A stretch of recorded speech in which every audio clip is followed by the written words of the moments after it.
Alright guys, so I decided to go early on this, a minute early. OBS decided to crash on me for some reason.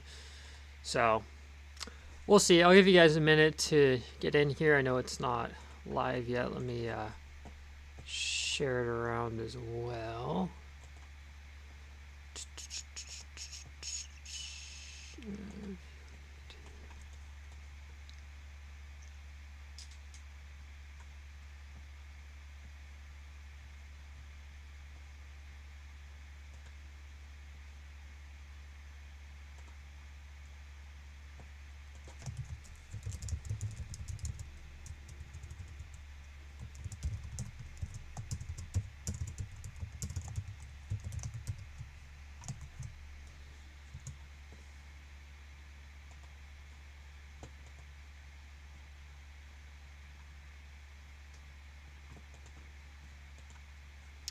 Let me share it over here real fast.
Why isn't it showing up?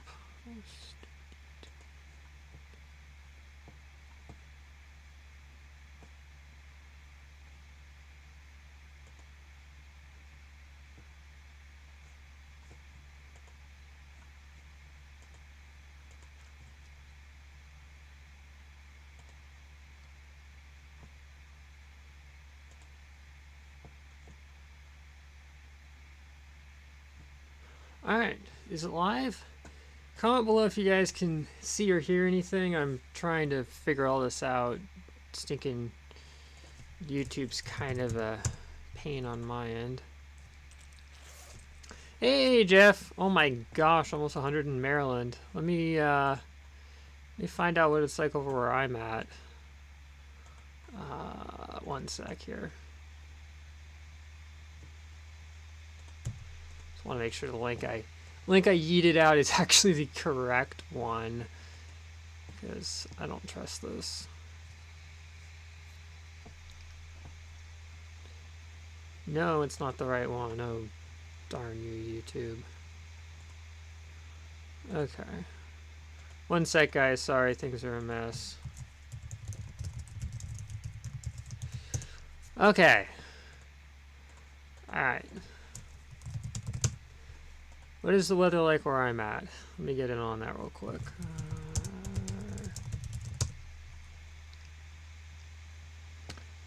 Well, you got me beat, Jeff. It's only 70 degrees over here, so I am enjoying it while it lasts.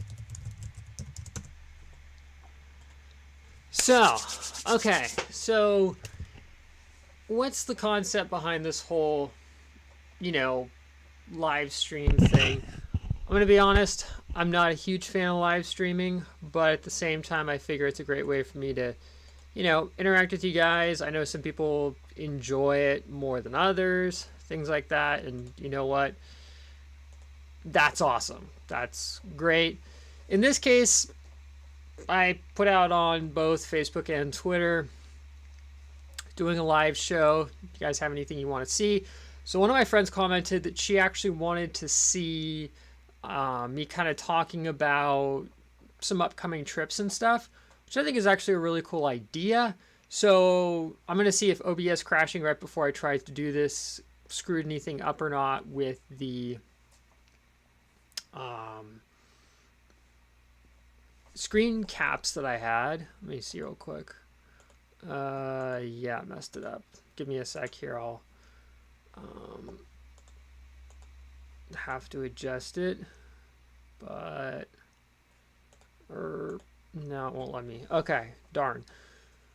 Well, the topic that was suggested for this dumpster fire of a stream was upcoming trip plan ideas, and that's actually a really interesting one because there are a couple of trips that I have planned to go down and see my family down in Southern California, which should be interesting. I'm not going to get into the weeds on that. That's somewhat personal stuff and, you know, not exactly something that needs to be out there. Although I will say on one of the trips at least, I am definitely going to be doing more stuff with the Corvair with my dad. I'm not going to get into the details on that because I'm not entirely sure what and when and all that good stuff is going to go down. But at the same time, there's some more Corvair projects coming up. I do know on one of the trips, hopefully, Danielle and I are actually going to be doing some more paddleboard testing. She ended up getting a second paddleboard that uses a manual pump to inflate it, kind of like my kayak, versus the one that I gave her that has the super noisy but also somewhat effective electrical pump on it. So I'm like, all right, you know what? We'll see what happens with that. So we're going to see if we can get something filmed with that.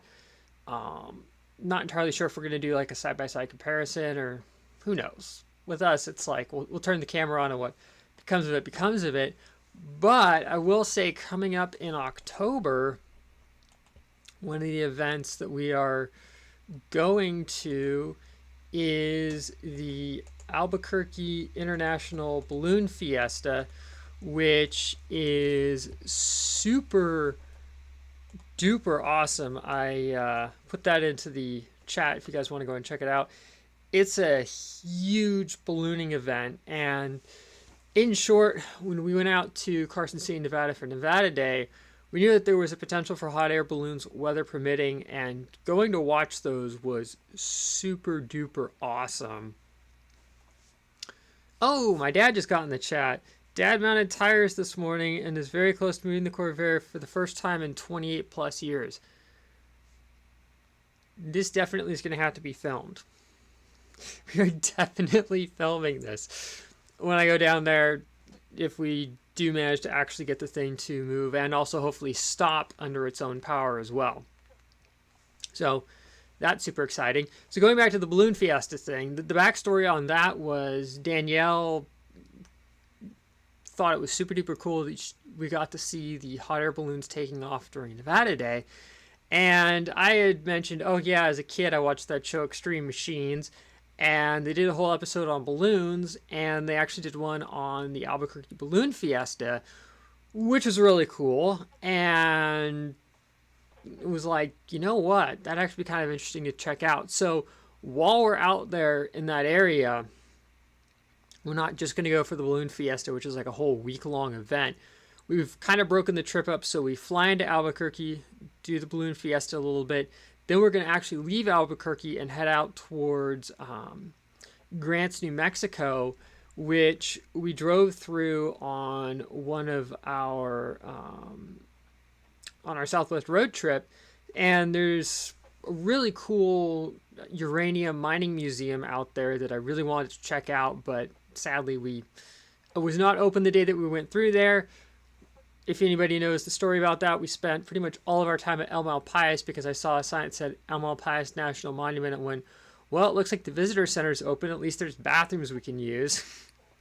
Pull off over there to use the bathroom. Danielle ends up talking to this amazing volunteer guy who pretty much gives like the ultimate sales pitch for checking the place out. And we're like, we got plenty of time. Let's go and check it out. Went out there, had an absolute blast. I absolutely fell in love with the place, so we were definitely going to hit it up. But the only drawback to all of that fun was we didn't realize that Petrified Forest over in by Holbrook, Arizona, had very limited hours for when they closed down.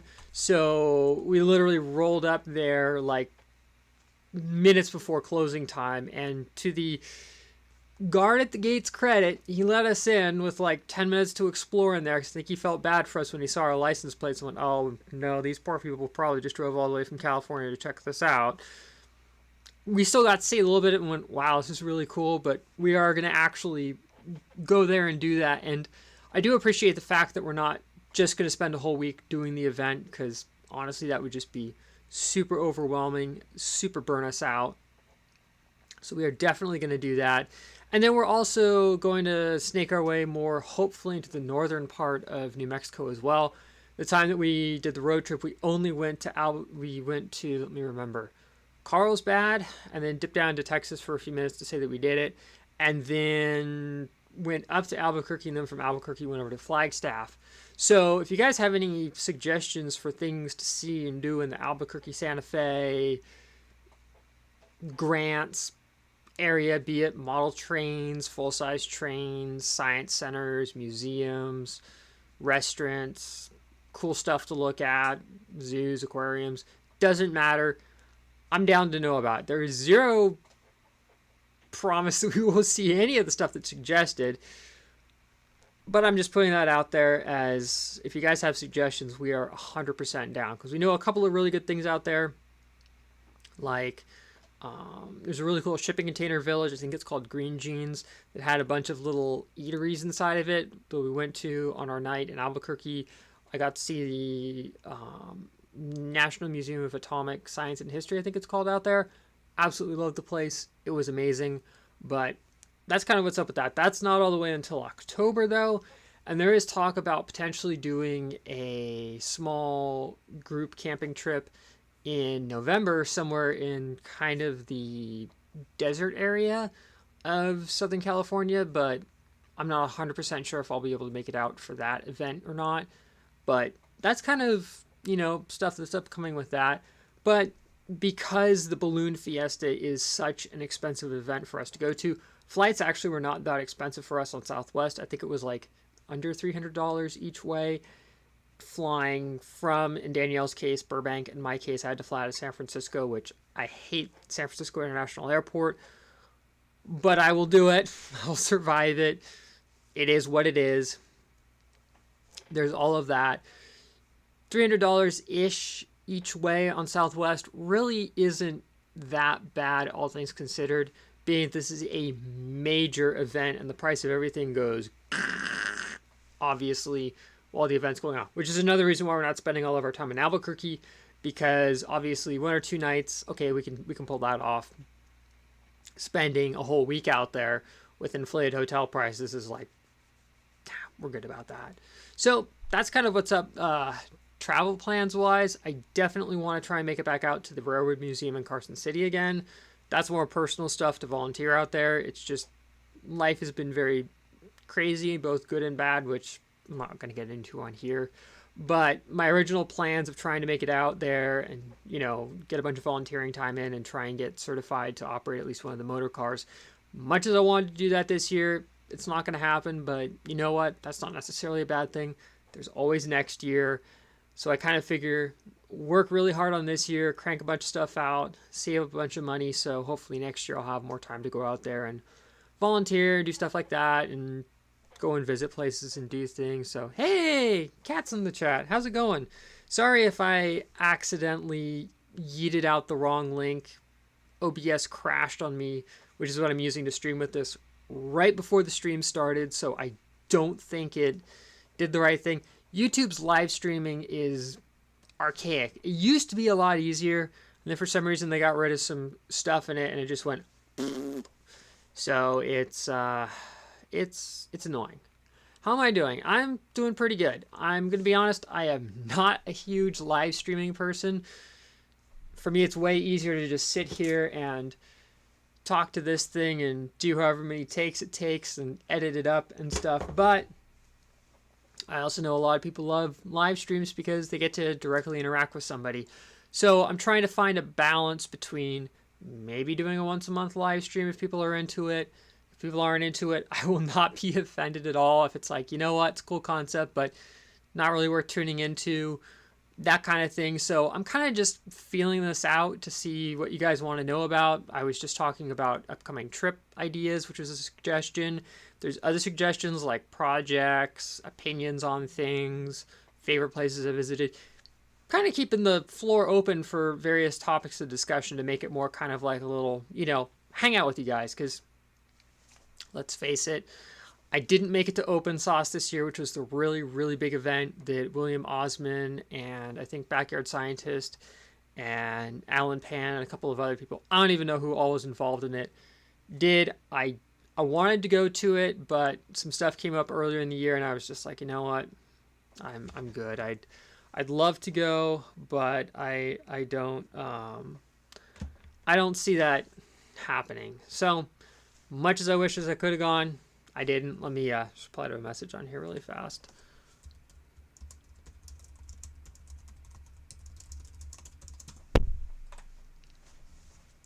So that's kind of, what's up with that.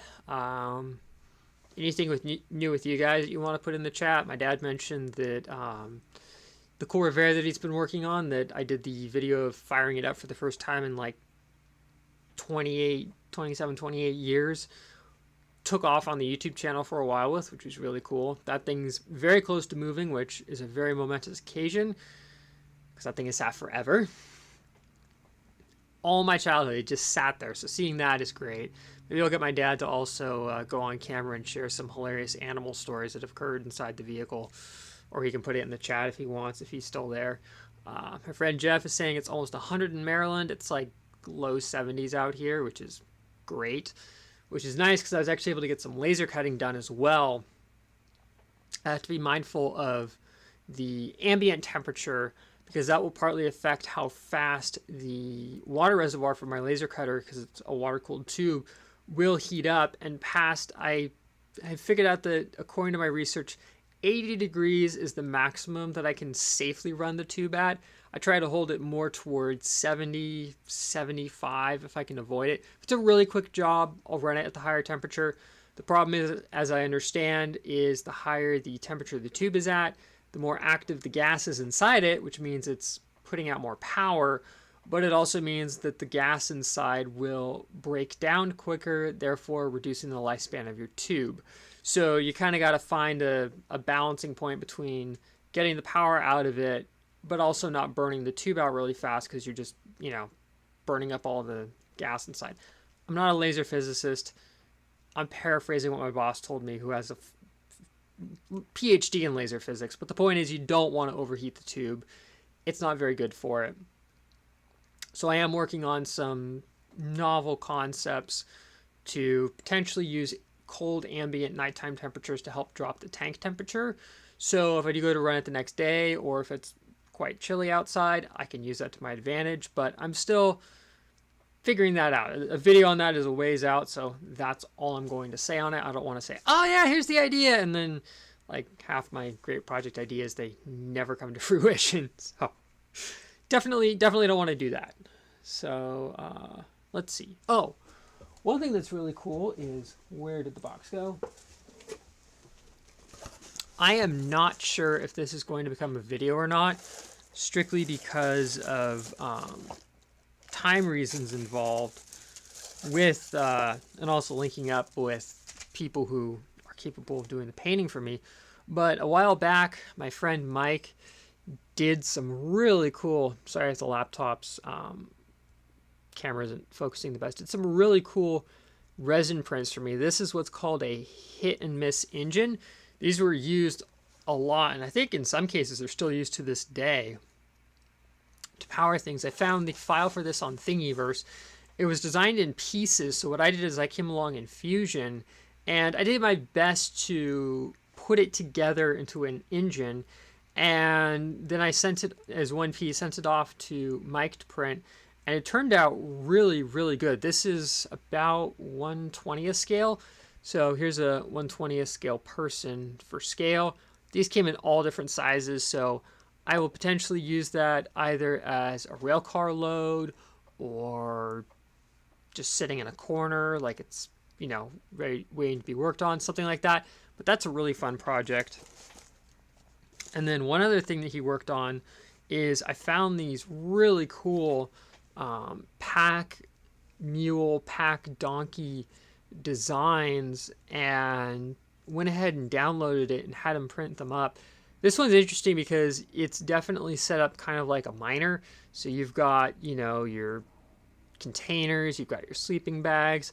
So a friend of mine actually offered to paint this. So what I think I'm going to do is I'm going to surface prep this, clean it off, give it a coat or two of some primer. So when she goes ahead and eventually gets around to painting it, it'll be easier, and then I just have a plain one. I was thinking for something like this of actually creating like some wood bundles. It wasn't uncommon for animals like that to carry. Sorry, I'm choking. Sorry, I'm choking there. To carry bundles of stuff like that around. And then he also did some 1/48 scale versions of them for me as well, so I can use those on various layout ideas. So that's an upcoming project, which I honestly have no clue if I will do a proper video on or not, but you might see them featured in other videos in the future. But I definitely, I'm going to be honest, I lack the skill and patience to paint something like this other than hit it with a can of spray paint and go, yeah, it's a donkey. Yeah, it's a mule. It's got stuff. That's great. So that's something that's coming up, or might, you know, directly or indirectly, might come up in the future. Let me grab another box real quick. Where did it go? No, we're not going again. Here we go.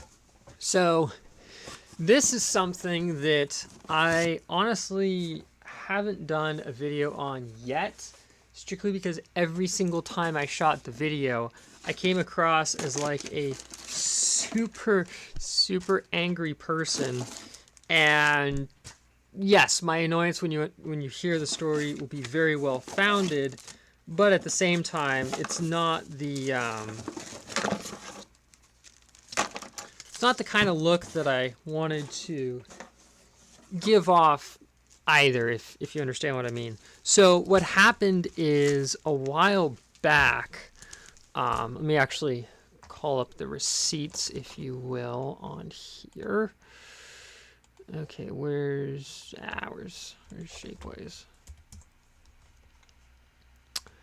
So what happened a while back is Shapeways was having a promo because they had just come out with some new resin parts, and I was like, oh, cool. You know, they got some new resin. Let's check this out. This might actually be kind of interesting. So what I did is I went ahead and placed an order with Shapeways. Let me see if I can actually call up the scene here. Sorry if the screen goes black for a second, guys. There we go. So what I did is I placed an order with Shapeways, and I have to be careful I don't scroll up too much so you guys don't see my shipping information.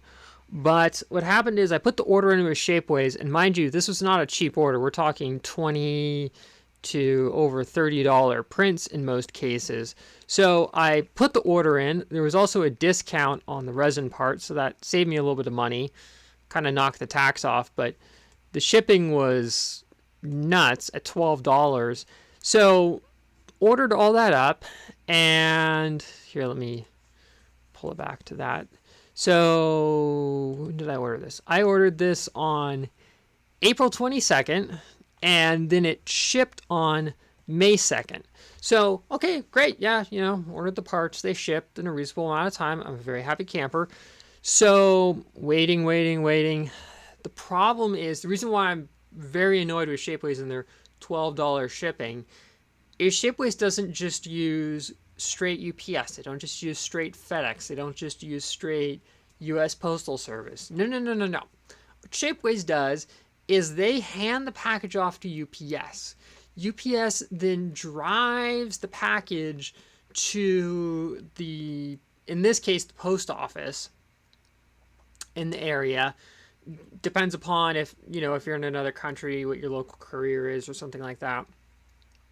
Drops it off with them. And then your local courier, in this case, the U.S. Postal Service, is supposed to take that package and then deliver it the final way to me. Well, part of the problem is I had it shipped to my job, which practically every single day the UPS driver is dropping something off, and he always swings on by to pick stuff up.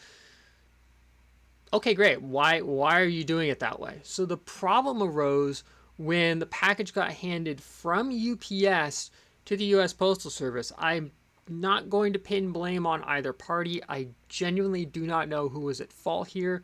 But in short, somewhere in the package handoff, the package just went, poof. I'm not even kidding. To this day, if I look up the tracking number for it, it literally says that it thinks the package is going to get delivered whatever day that I'm looking at it on the thing. And I'm like, no. It got handed over in Sunnyvale and then just nothing. So I wait about a week and a half going, okay, you know what? Sometimes, the package falls in the back portion of a truck. The driver's driving around and then the box rolls out and they go, oh my gosh, this thing should have gotten delivered. They get it to you. Stuff happens. Give them the benefit of the doubt. No, that doesn't happen. So I'm like, all right, this is an expensive order. This is ridiculous. Wait.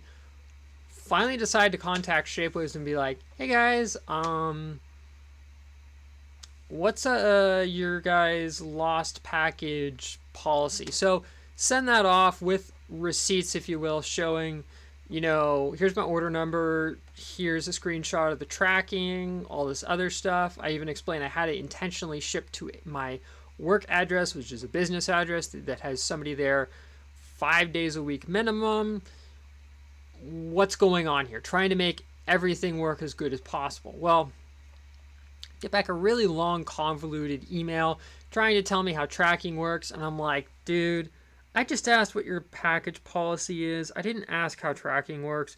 So that already set me off on a bad foot. And then they're like, well, our last package policy is 2 weeks after the package is scanned. Well, it was kind of ambiguous because it didn't say 2 weeks from when the item was shipped.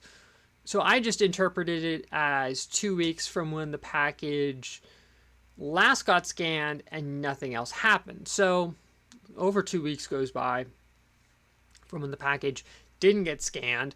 So I emailed the person back like, hi, the package still, nothing has shown up. Nothing is here.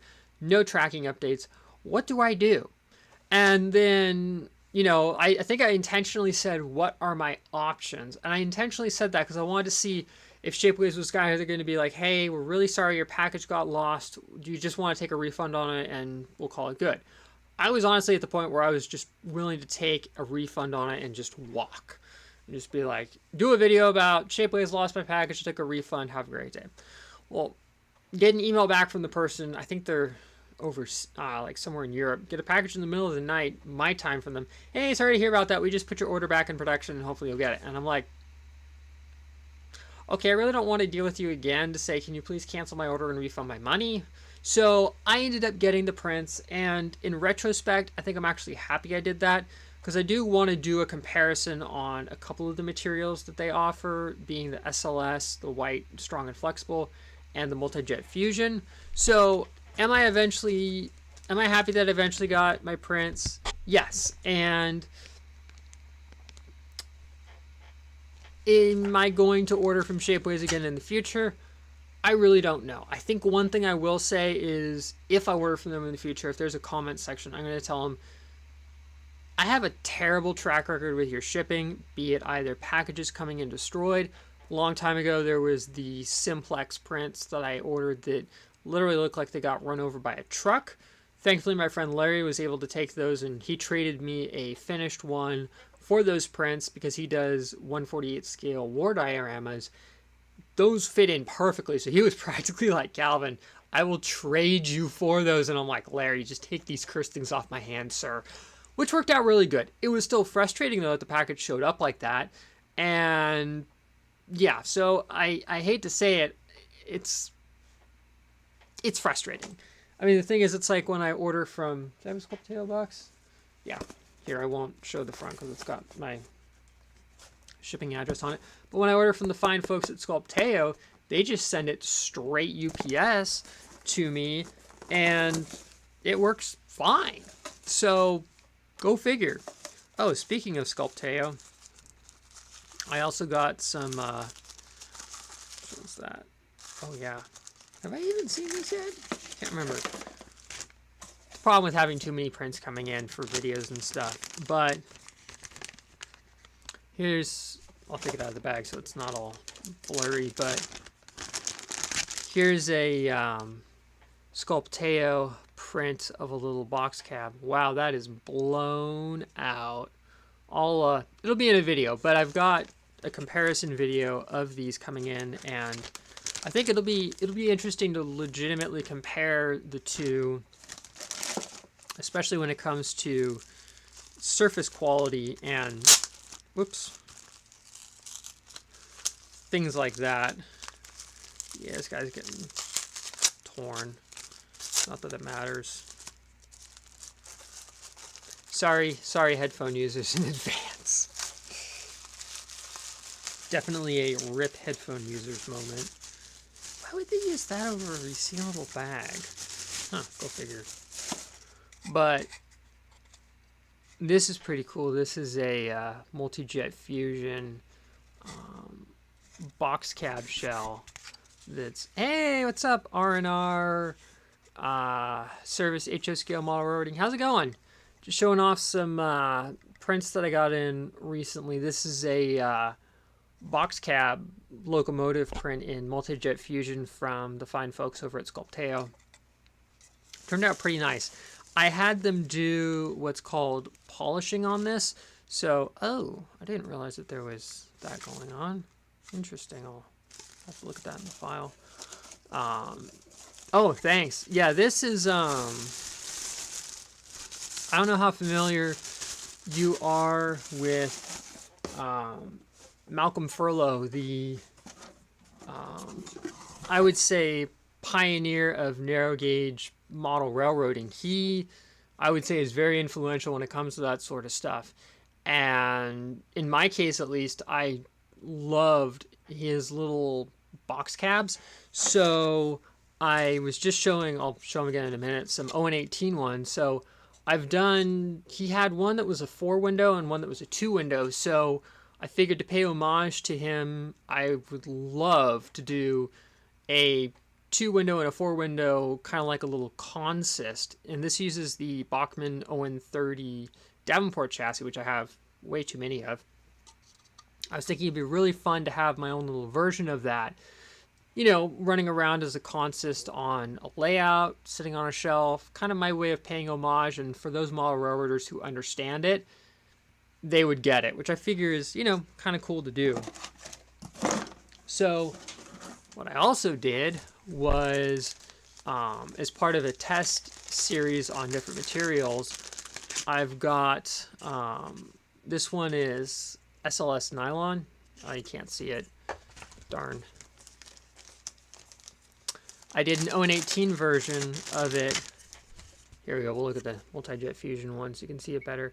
But I even went ahead and modeled in tiny details such as the bells on both sides. I did that knowing that this was below what their recommended size was, but I wanted to see, can you actually get the parts to print and stay reasonably strong even if it's below minimum spec.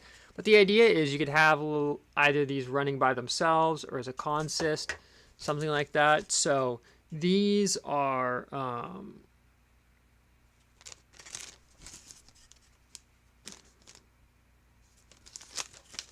sorry, I'm making sure I put them back in the right bag. These are an upcoming project for sure that are going to be on the channel, and I've just been waiting until I get enough SLS nylon parts in to justify whipping out probably my camping stove if I'm going to do it on camera, and doing a series of dye runs with it, because I have a bunch of underframes. I'm just going to dye those straight black out of the box. Makes things a lot simpler. And then for the multi-jet fusion parts, Those I'm definitely going to have to do paint and primer on.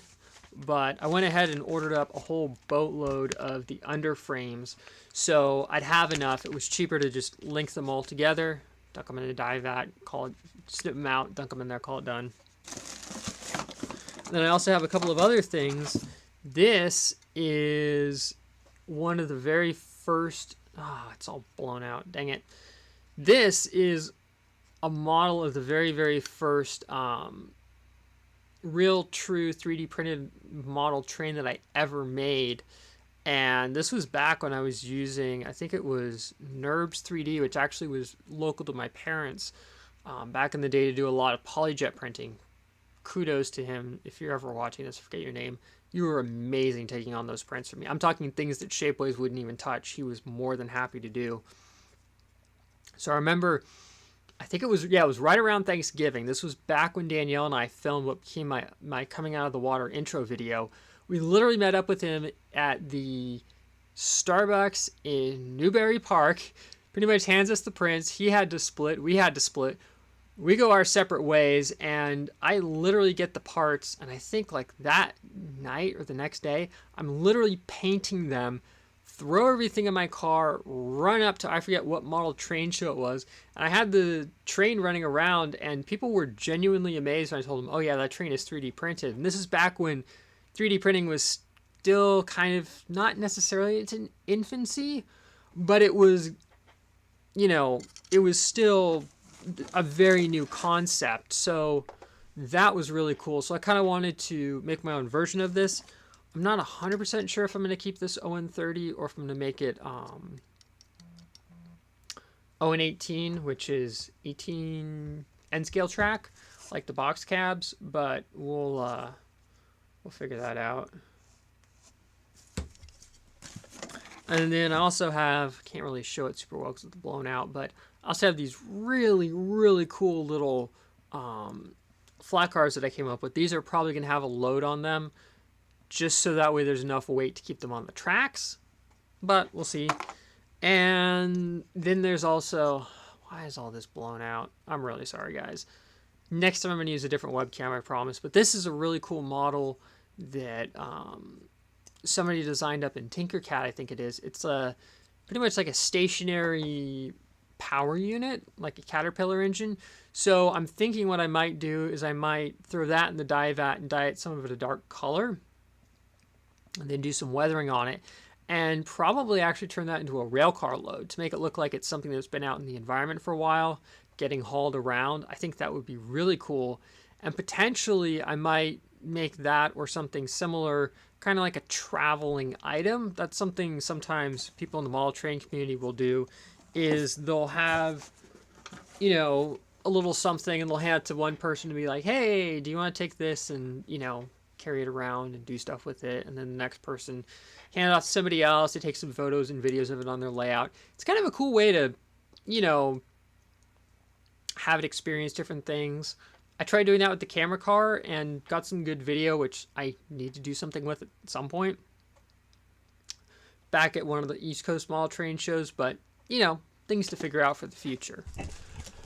So yeah, and then there's a couple of other prints from the Shapeways thing. These were done in the gray resin. Let me see if I can get this to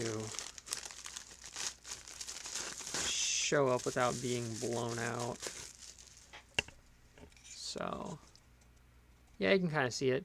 Still has a little bit of a sheen to it because it still has the mold release on it.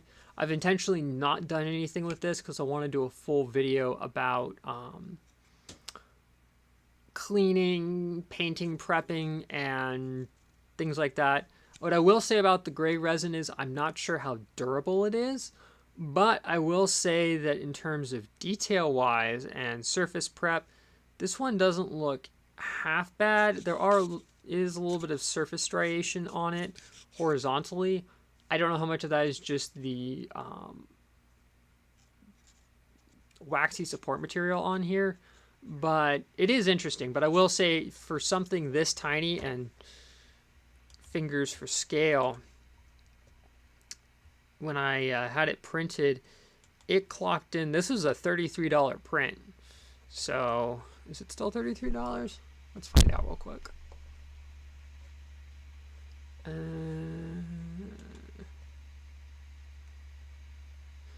Yeah, it's still about 33 bucks to get one of these printed, which is definitely the drawback to resin printing commercially, is it is not cheap, but it is great for small detail parts if you're willing to pay the price. So yeah, that's up with that. So I will now turn this over to you people in the comment section if there's anything that you want me to talk about or things like that. So it's not just me going, hey, check out all my 3D prints, which appreciate you guys tuning in for that. But if you guys have things you want me to discuss, things you want to mention, don't be shy. Put it in the chat. I genuinely love to hear it.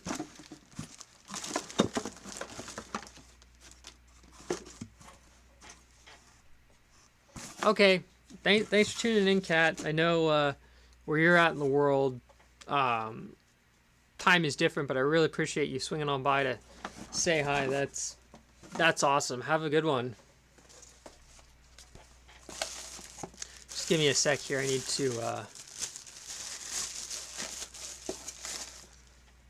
pull my parts out. I need to potentially message my friend later about an issue with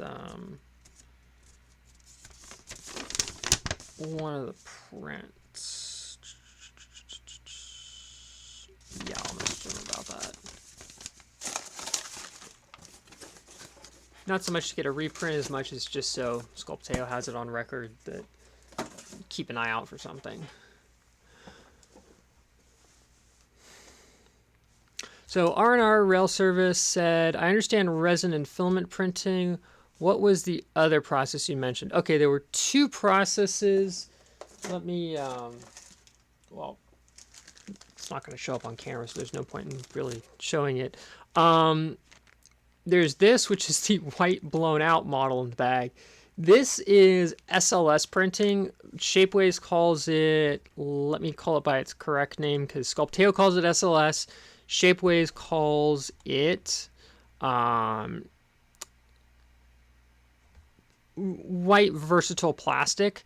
So effectively what they do with this printing method is, the easiest way to describe it is they have a bed of nylon powder or nylon with other additives in it, but it's just a bed of powder, and then they have a laser beam that goes through a mirror setup, and that laser pretty much draws the design out into the powder, melting it.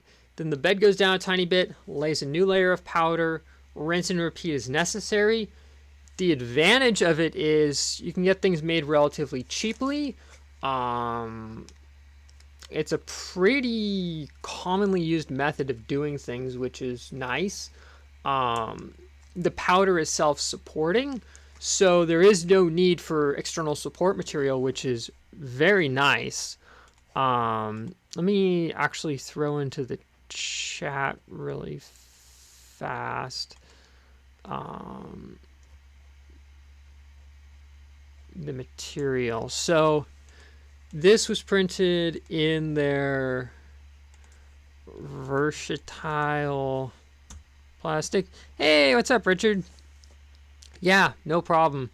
Happy to crank that out this morning. Let me actually go and grab it if Richard's cool with me showing it in the chat, which I think he is.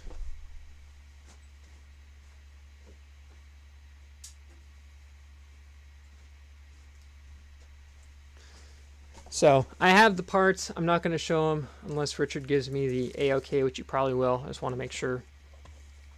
But going back to the material, pretty much this was printed from a bed of powder.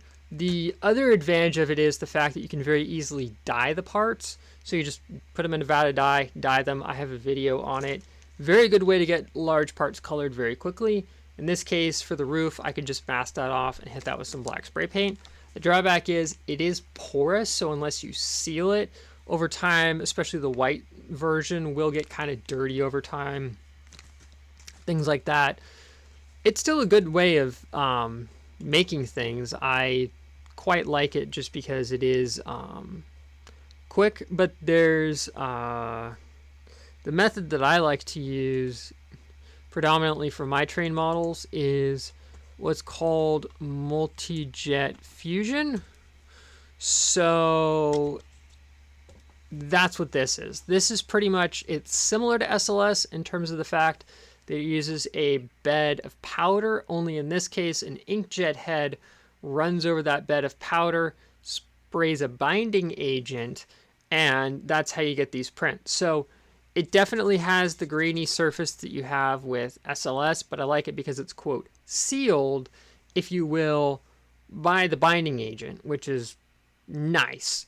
So this definitely requires a little more finishing work. This one has not had what's called polishing, where they kind of smooth the surface. This one has, but honestly, it's not the greatest polishing job. You definitely would want to use this for lower resolution parts, and filler primer in a can is definitely your friend. The main reason why I also like this is it is really durable. True story, I had a train cab literally fall into a rat trap and then get flung across the room by the rat trap. It did have a small crack in it.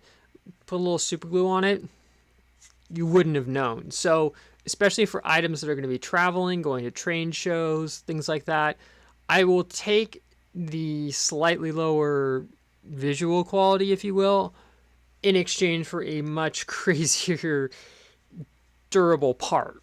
It's kind of that trade-off you have to make. And in my case, I'd much rather not sweat about, oh no, my train got touched by a child and now it's in 30 pieces. Richard could probably comment about that one train show where, or multiple train shows where fingers might have touched things that they shouldn't have and hilarity ensued. Yeah, no problem. All three, technically all four methods have their place in model trains. I've actually done a couple of things on my Yosemite Shortline module, and I think I might have videos way back on the channel on it, where I actually 3D printed parts or did a hybrid of a 3D printed part with a commercially printed part, and it actually works quite well. There's definitely a place for all of them in the hobby. Do I have anything 3D printed on that? No, I don't. Okay. But there's a lot you can do. Like I made the crane base using my filament printer, and then I believe I either had the crane resin printed or something. It works great though, because the base is just a very simple shape. Nobody's the wiser until you point out, oh, that's 3D printed, and they're like, what? And then they look really close and you can see the layer lines. Because it's a vertical item, you wouldn't notice it, and it kind of gives the look of stone as well. Oh yeah, yeah. I don't remember the story entirely, so correct me on this, Richard, but as I understand, there was a family at a train show, and the father literally picks up the train car from a moving train. Like, rule number 1, don't touch the stuff. Rule number 2, if you're going to touch the stuff, don't touch the moving train, please. Like, just don't. Yeah. One of the few things I don't miss about train shows is reminding people don't touch the train.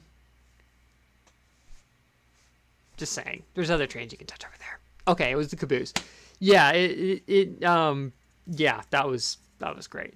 So this is the laser part that I was talking about that I did earlier for Richard. This is done in some 1/16 inch plywood that Richard gave me. And I have to say, this turned out actually better than I thought it would, because these little slats here are very thin. This is laser cut wood, and this is definitely something where if you have somebody who has a laser or you have a big enough order to laser cut, this was done in under 10 minutes. And that includes cutting the perimeter out, because Richard likes his parts to come with the backing material, like the material around it. So I just drew that in really quick. And then I just engraved very deeply on the corner, so you can just come along with a knife and just pop it out very easily. But this is where laser cutting is very helpful for doing model stuff. You definitely could not 3D print these in 10 minutes, and I'll be honest, you cannot duplicate the look of real wood with other stuff. You can get close and it can look good, but you can never duplicate the look of real wood, in my opinion. I mean, case in point, this is real wood. This is one of my structures that got 3/4 built, and I need to finish it and put it on something. But personally, you cannot beat that wood grain look. And then this was just stained with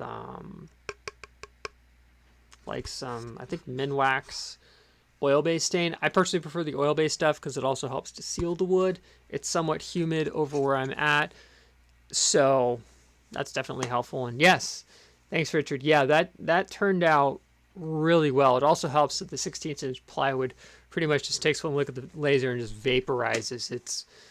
I can cut through it way quicker than I can the 1/8-inch stuff, but I also, for my structures, I like to use the Woodpeckers brand plywood. It's a lot tougher than like the much softer plywoods that you can get out there, which have a place, don't get me wrong, for doing things like retaining walls and stuff where you need to actually cut it out of a sheet. The softer stuff works fine, but for a structure, I personally prefer the tougher stuff. I figure these structures are designed, the kits that I make that are available on the Etsy store, these are designed more for people who are starting out. So I want to use something that's a lot tougher. So, you know, if you're working with your kids or your hands are a little bit shaky, you don't have to worry about, you know, you go to pick the thing up and it just shatters into 100 pieces and then it's kindling for the next campfire. It's kind of a bummer. So I definitely prefer the thicker stuff, but there are definitely times and places for the thinner stuff, like roof panels and things like that. Stuff cuts so quickly, it's amazing. I keep forgetting, it's like, oh yes, I can crank the speed up and keep the power down, and oh wow, it's cut. So I think at some point I will actually have just a quickie midweek video of me cutting out those panels, if you guys want to watch it. Definitely, you know, doing things like that. So I guess the question I have for you guys in the chat who are in there, for the month of July, I've been trying out doing 2 videos a month. I mean, not 2 videos a month. Fail. 2 videos a week. So the idea is Wednesdays, I have midweek videos. Sorry, brain's a little slow right now.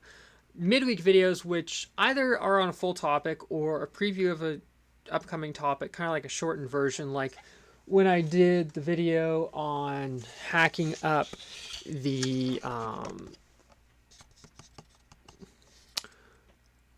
reefer car here for the little layout that I got for like $3 or $5 at the O-Scale West show from Frank, one of the former YSL guys. So Frank, if you're watching this, thanks again for that deal.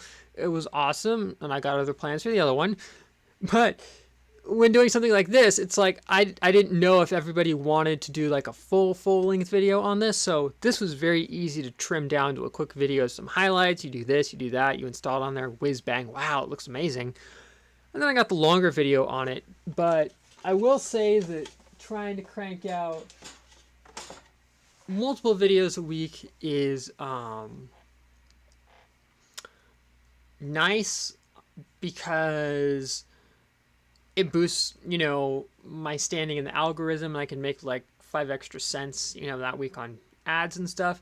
The drawback is it obviously takes a lot more time, and I'm not always able to do that. So I'm curious, would you guys rather me, where applicable, try and do 2 videos a week, or tone it back to 1 video a week and just do that? And obviously there's times where I will and won't be able to get things done, things like that.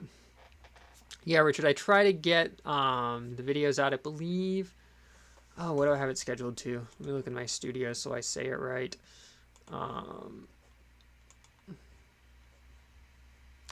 I try to set the midweek videos to come out.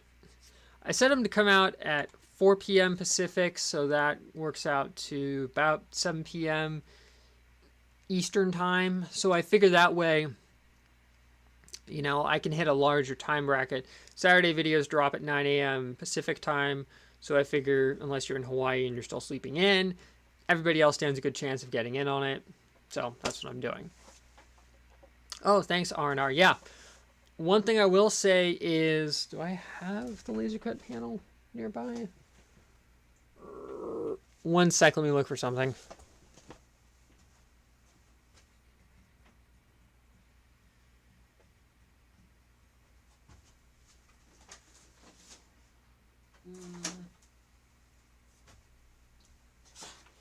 No, it's not right there. Darn. Oops. Drop something. All right, I'm back. One thing that I am working on getting into the shop soon are some retaining walls. I've been doing some of the design work on them. You can't see it on here, but I actually lasered up a custom retaining wall for it. And then I realized very quickly that using the durable wood, not exactly my smartest idea. So I'm actually going to use the softer wood for that so you can more easily cut it out. But I'm working on that kind of stuff to add in there because I figure items like that, maybe some curved grade crossings. If you guys have suggestions for things to put in there that are relatively easy to laser up, I'd love to hear that. I am working with somebody I know from the ON30 page on making some custom layout bases, kind of like this. I do not know if I will be offering these as an actual item in the shop or if it's going to be like an email and do. Because making these is not an easy process. I cannot laser these on my personal laser. It sadly maxes out just before 12 inches on the travel, which is super duper frustrating. So I have to laser these at work, and my day job is gracious enough to sell me time on the laser for projects like that, which I'm extremely appreciative of because I can cut 12 by 24 inch items. It's just, it obviously takes a lot of time to do that. I got to factor in the cost of work allowing me to do that. Things like that. So I'm not 100% sure if these will end up being something that I will sell in mass, but I will say for somebody who does not have woodworking access to equipment, and I know a lot of people don't, having the ability to just pretty much tab and slot something together like this and hold it in place with basic tools is really, really nice for making layout bases. And I've also designed the ends. This is an earlier design, but I've designed it in such a way that you can put together multiple styles either on the ends or in the middle, things like that, and have it work. So more on that. I promise there's more on this in the near future. But yeah, oh, here's actually a, is it blown out? No, it's not. Here's a good example of a retaining wall idea that I'm working on. This one is for a dock scene, so the idea is probably every other one will be a wooden dowel simulating kind of like a bumping post. And then in between will just be a piece of strip wood to cover the seam to pretend like it's holding them together. So that's one of the styles of retaining walls. It would just come as a large sheet. So you can cut it to fit, paint to match, make it fit your scene, something like that. Because there's a good example of you can't beat the look of real wood, in my opinion. So keep your eyes out on that. I have no clue what the time frame on any of that is. Might get to it later today, might not. We'll see. But if any of you have suggestions for things that you want to see in there, let me know. Make no promises, I will make it happen. But just saying. So yeah, I'm seeing if I can hold this over long enough. Danielle said she's teaching swim lessons right now and she'll be done around 1, so I want to see if she can actually get in here on the chat for a few minutes. But if I'm groveling for ideas, I might trim it a little early. Oh, so Richard said for layout diorama bases, 9 by 15 might be a good size. Fit 2 side by side. Honorable bookshelf, 9 by 12 also. That's actually not a bad idea, because the thing is, with 9 by 12, I could fit 9, 18, 20. Yeah, I could easily cut those out of a 12 by 24 piece and then use the excess material for like the end panels and stuff. One thing I did do, I'm not going to fully unearth it. Oh, screw it. I'll fully unearth it here.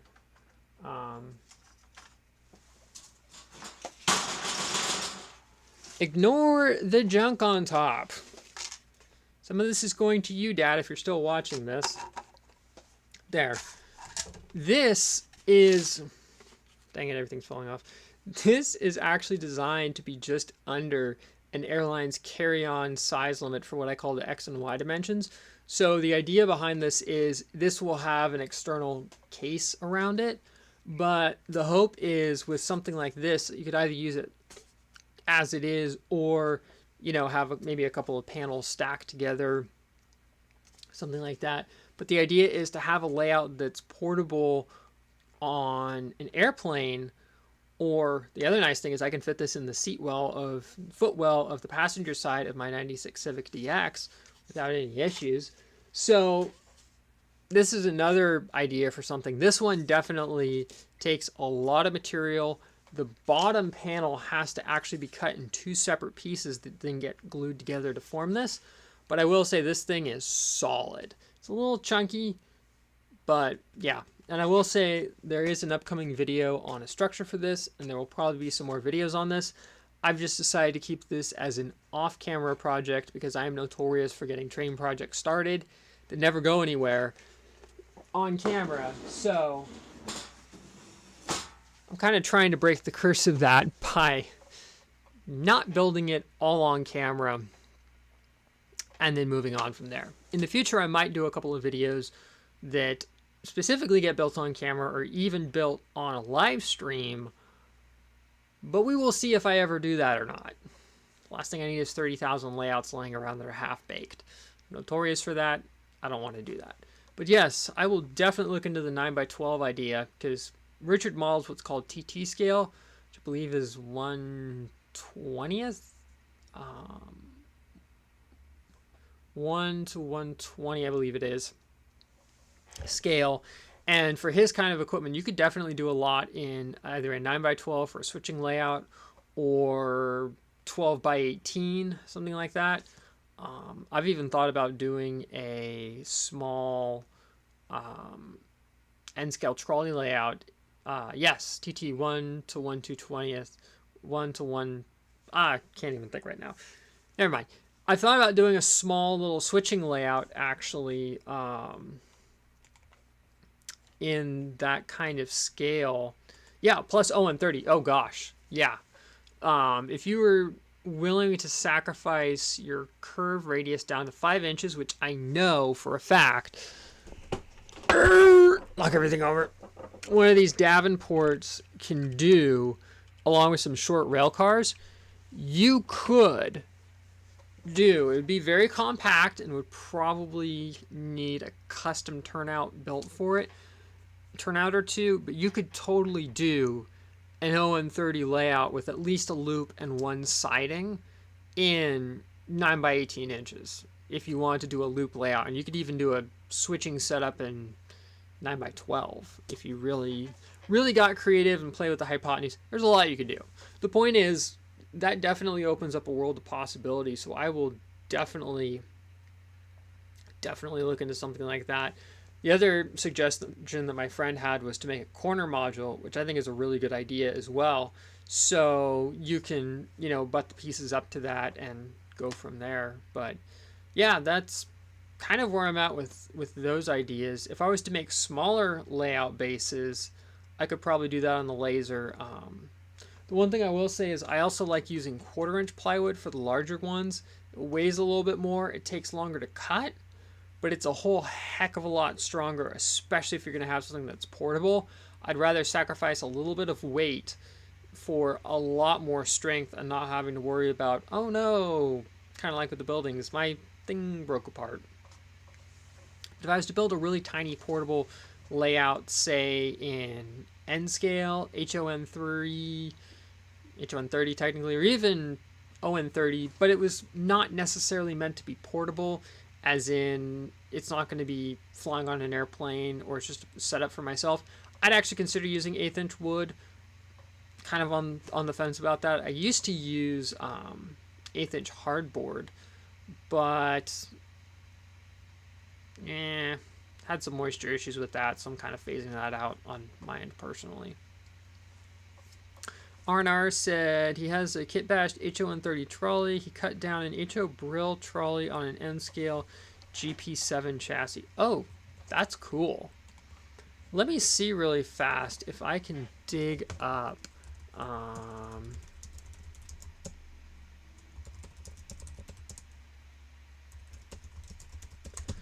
the really cool trolley layout design that I found. If I was to build such a thing, I know I have it saved on my computer. I'm going to see if I can find it really fast on here.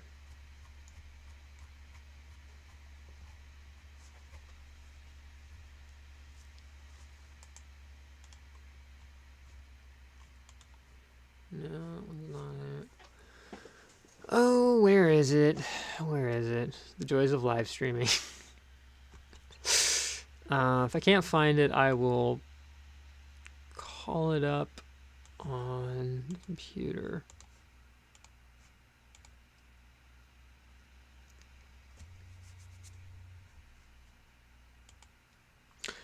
Yeah, R&R, that sounds really cool actually, doing something like that. Let me dig up the photo really quick and overlay it on the screen here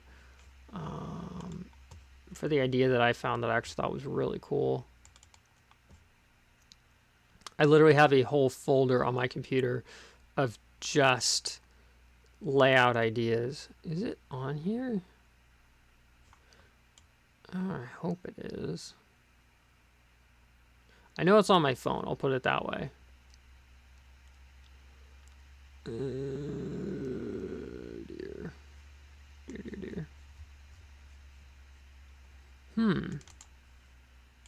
I'm actually not seeing it on here.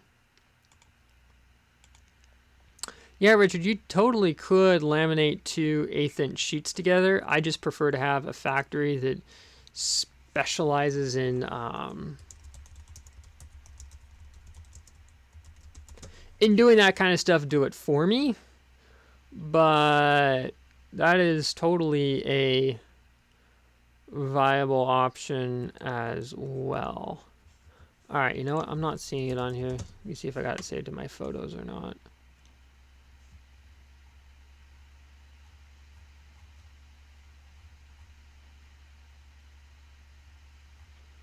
No.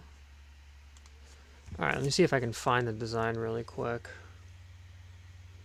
It's kind of, I'll describe it until I can find it.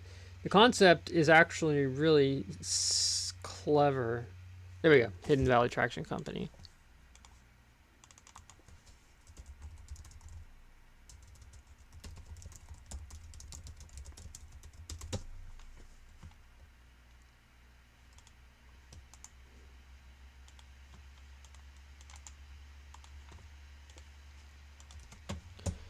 There we go.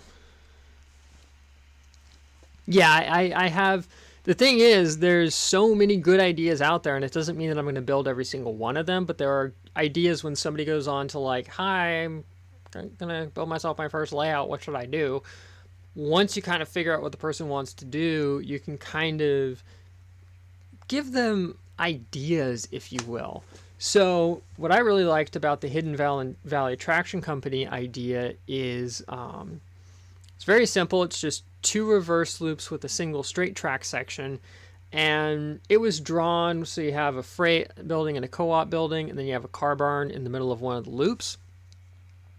I had 2 ideas for it. One of them was, in Russia, there's a really small town that still has a functional tram network that, according to what I can tell, operates in a similar manner to this. It has like 2 reverse loops, a tiny car barn, and that's it. It doesn't have any industries. I like to throw industries in where I can for the sake of operational interest. But the cool idea about that design is you could just have the 2 modules and the train runs back and forth. Or if space allowed, you could drop a middle module in there. So let's say you had like a passing track, and with some creativity in your operations, you could have 2 trolleys running around, meet in the middle, and then go their separate ways and meet again. Would be kind of cool as well. The other thought that I had was, on one side you have a coal distributor, and then on the other side you have a coal powered plant. So at various times throughout the day, or off peak hours, or even at night, you have the train running from the coal distributor to the power plant and back. So it's not just trains running in a loop. You could throw some operations in there as well. So, that's something that was kind of a cool idea. If I were to build something like that, it definitely would be not an 0-30. As cool as that would be space-wise, I just do not see that happening. So I do actually have them floating around down here. I do have a couple of 0-30 trolley shells. They're kind of big. So we'll see. It's one of those projects that's very much a who knows if it'll ever happen kind of thing. But it is cool to have ideas like that in the back of your head. So if you did ever find stuff for cheap or things like that, you could totally do it. And the design as it was shown was 12 inches deep, which means that they're having to probably run like 4.5 or 5 inch radius curves, which is really tight. Doable with trolley equipment, but kind of pushing your luck. You could definitely do that probably in HON 30 or definitely N scale.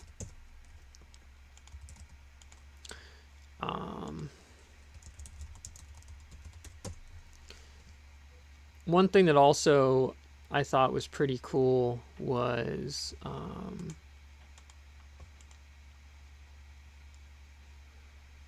where's the share button? eBay. There it is. One other thing that I thought was really cool was these little N scale, actually quite cheap for their scale, little streetcars, which would totally work theoretically if you were to do this as kind of like a little urban line that runs between two small towns. Let's say you've got, the power plant over here, you got the village over here, and then it runs to, pick up and drop off workers.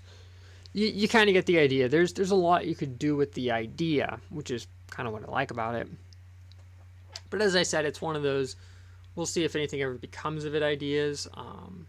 I've also talked about, Richard and I are both members of the California Central Coast 0-30 group, and Richard is working on a module for the layout. I've debated doing one, so I kind of figured if I do a module for that, I probably won't do a whole lot of small stuff.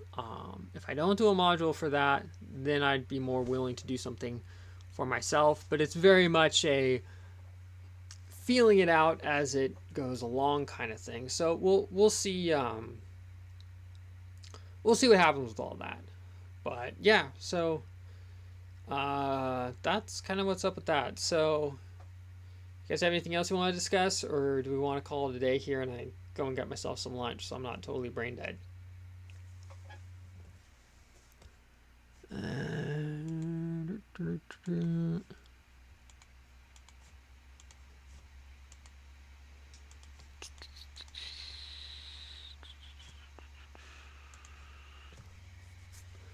Let me see, is there anything else cool to show here? Oh, my dad's still watching. He'll know what these are. I'm not going to reveal what they are just yet, but I will say they are parts for a project that he is working on. You probably know what I'm saying without saying it. But what they actually do, you might find slightly interesting. Let's just say that there's his method of fixing the problem and my method of fixing the problem, and I'm genuinely curious which one of the two methods, if either, will actually fix the problem. So that is one of the blessings and also kind of the curse of 3D printing, is I can very quickly make up a prototype and then, find out if it works or not, which is nice, I'm not going to lie.